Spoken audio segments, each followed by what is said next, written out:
What is going on, guys? Today we're going to be doing the Davidson Sanchez player review. So we are going to have a look at the SBC. Personally, just showing you the team. He's going to basically replace Van Dijk for the moment, just in this video realistically, because he sets up perfectly nice there, and relatively is not a bad card. I think a lot of people were kind of a little bit worried about his acceleration more than anything, mainly because 69 acceleration, 81 sprint speed. It is a big difference. It is a big difference in terms of actually how quick the card is. So I will try him, and I'm going to try him in Foot Champs, mainly because I need to finish my games, and realistically I only need to win one. I want to get gold free. If I get any more, I'm quite happy, but not a great weekend this weekend. I've kind of mainly just focused on reviews, if anything, so still a little bit more to go with that. But for the SBC with Davidson Sanchez, you need to give up a Premier League player, just one, a Team of the Week or Foot Champs, an 84 rated team with 70 chem. So it's fair requirements, to be honest. I don't know if this video is going to come out in time, but if it does, then obviously I would say, for me, don't bother. I personally don't think he's worth it.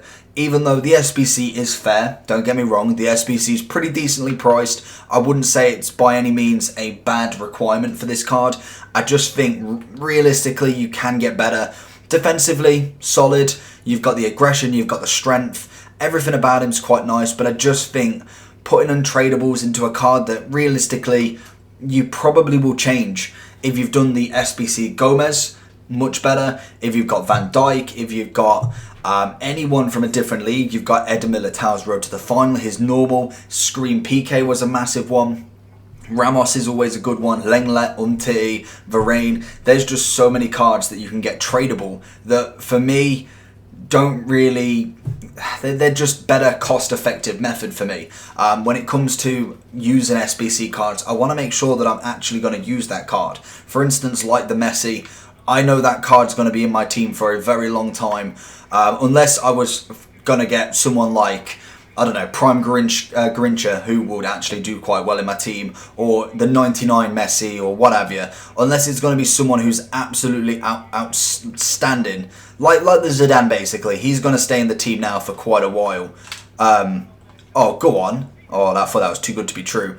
So that's what I would think with him. If he's not going to stay in your team for a while, I just really wouldn't bother with him. I'd go pick someone up on the cheap. Someone like Varane, Umtiti, all of them. They're relatively decent, and it all depends on what league you've got in your team as well. That's a poor pass from Sanchez.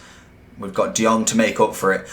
So that for me would be my advice with him. Make sure that you're actually getting someone that you actually want and can actually link in your team. I wouldn't say he's a player... Oh God, I wouldn't say he's a player worth changing your team for. They're very few and far away that you actually get a player that you think, you know what, I want to change my entire team for this card. That just doesn't happen. The Messi card could have made you do it, but again, the price could be a little bit of a factor that says, okay, yeah, no, he's too expensive for me. Go on, Semedo. Oh, I wanted to get that to Mbappe. We've got Sanchez here. What can he do? That's good defensive ability right there. That's fantastic. Keeps him nice and calm. And again, like I say, he's genuinely not a bad card. From the stats, it looks like he would be a very good defender. But it's just mainly the fact that you can get so many defenders with the same sort of ability or better, as well as the acceleration being better and overall just the same sort of price. He's nothing special to me. Unless you're a Tottenham fan or you have a BPL team and you want to have untradables, anything like that, then other than that, I wouldn't say he's really worth it.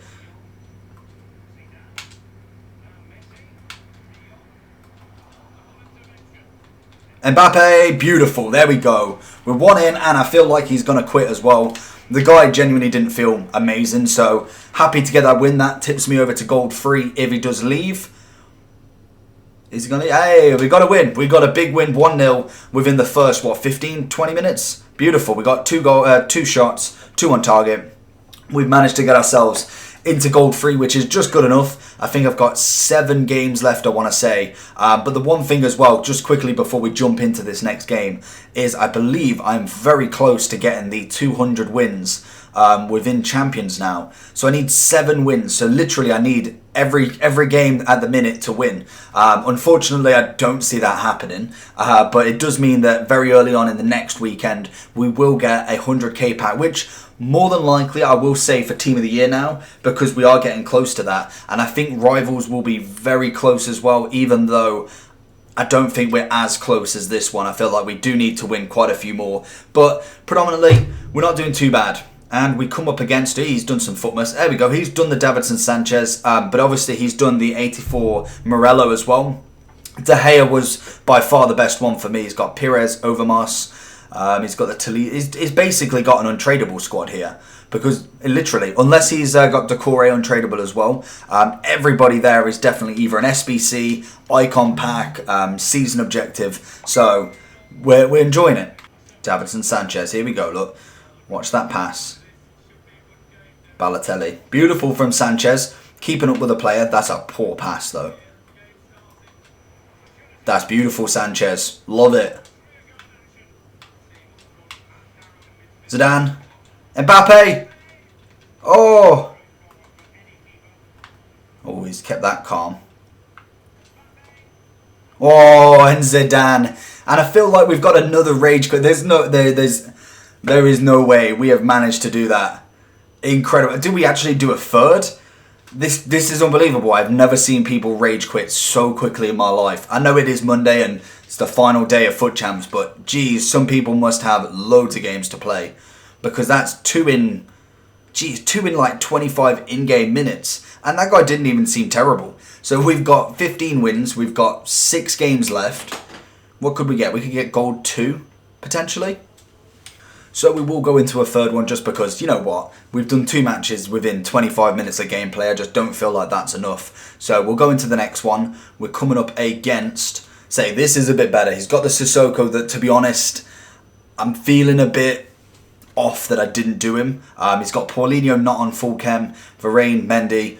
Obviously, he's not done his Mendy just yet. Van Dijk, Alisson. Very bog standard team. He's managed to get Cruyff, I can imagine, from a base icon. Or is it? No, I don't think it's... I think that's a mid Cruyff, isn't it? 91. I feel like the normal Cruyff is, I want to say 89, but I'm not 100%. So I'm imagining that he's going to be relatively decent with that sort of team. He's obviously got something because he's got Mbappe, Neymar, Cruyff, Paulinho. He's obviously done his own work. He's done something right. This guy's good. That's a fantastic save, Alisson. This guy's not bad. I can genuinely say this is a lot better than the other two. So I can imagine this is going to be a real contest. Oh, that's a good ball. Guy's too good. Guy is absolutely fantastic. So we'll see. We'll go with one game and see what he's like. We'll go with one more goal, in fact. If not, fair plays to him. He's got a good team. Managing to break down my defence very, very easily. But I think that's not just like the fact that I've got Sanchez in there. I don't think that that's the excuse that I'm making. But he's just managing to get through them quite easily with a few passes, a few drag backs. I'm unable to be able to actually do anything with how quick he's actually playing it when it comes to getting in my box. No, he's done it again. Yeah, too good. Too good. Fantastic player. He knows what he's doing, obviously. Really, really good on the ball. So I'm going to call it a quits there. Sanchez in general, from the bits that I have seen him, I still would stand by what I say. If you've got a BPL team, go ahead and do him. I feel like he would be worth your team if you've got a BPL team and you've not got Van Dijk or anyone like that and you just want an untradeable. That, I think, yeah, he's not a bad centre-back. He's obviously got the capability to get a shadow on him. That would obviously increase everything. He'd end up with, what, 80... No, end up with 90... No, it's not 90. It'd be 88 pace. Don't know what that would do too much to the acceleration as it is quite low, but it would definitely sort it out quite a lot. Defensively would be absolutely solid at a 90 plus on that. So for me, that is good enough centre-back to have, really. But as for SBC goes and as for defenders that you can actually get, I probably wouldn't do it. Just because if we have a quick look, so if we go into the concepts and we'll have a look at just BPL, because that's just what we're looking for at the minute. You've got Van Dijk, obviously, most expensive, very, very pricey. You've got Laporte, who, again, is not a centre-back that I'd probably go for, but it's still a decent enough centre-back. Then you've got the likes of Sanchez. Gomez's 85 looks incredible. I still not actually give him a go yet. We've got Scream Otamendi, another fantastic centre-back. And then going further down, there's not really a huge selection in the BPL. This year especially, I don't think there's many that you'd want. Liga, I don't think there's many as well. If you go to other leagues then, we look at someone like Skriniar's not a bad one. Koulibaly's got a few decent upgrades. If we then move down again, we've got the likes of De Ligt. Again, pace-wise, it's very similar. Then we go to, I don't think there's actually many in the Serie A as well. Manolas, another fantastic one. If you've done the road to the final, Juan Jesus, or no, he was just a packed one. If you buy him, not a bad one. Morelio, that would be another reason to do Sanchez if you have done that card. Good link right there. And then you could have an icon keeper, because I don't think there's many Colombian keepers. You could have an icon keeper to link them both. And then realistically, probably the best place to get centre-backs, in my opinion, this year has got to be the La Liga. Eder Militao, Varane, Scream PK if you've got him, Ramos. There's an endless list. Umtiti's decent. Even Jimenez on his 86 looks nice. Lenglet, we've already seen Varane. You've got Diego Carlos. You've got Felipe, was not a bad one back at the start, but now bit outdone. But then you've got obviously Eder Militao's normal as well, a fantastic card. So there is plenty of options for you with centre backs. So personally, BPL, you've done Morelio's Futmas card, or just fancy an untradeable in the squad. That would be the only reason I would do him personally. So hopefully you enjoyed this video. It should come out before 6 PM, so if you are watching it now, let me know down below if you've completed it or you just can't be bothered with them and you're waiting out for Team of the Year. Personally, I've not done a huge amount of Futmas cards, only the ones that relatively didn't have any loan versions, or like De Gea was cheap enough to say, you know what, we're going to get a De Gea, we've got to. But apart from that, make sure you enjoy, make sure you like, and make sure you subscribe. Peace.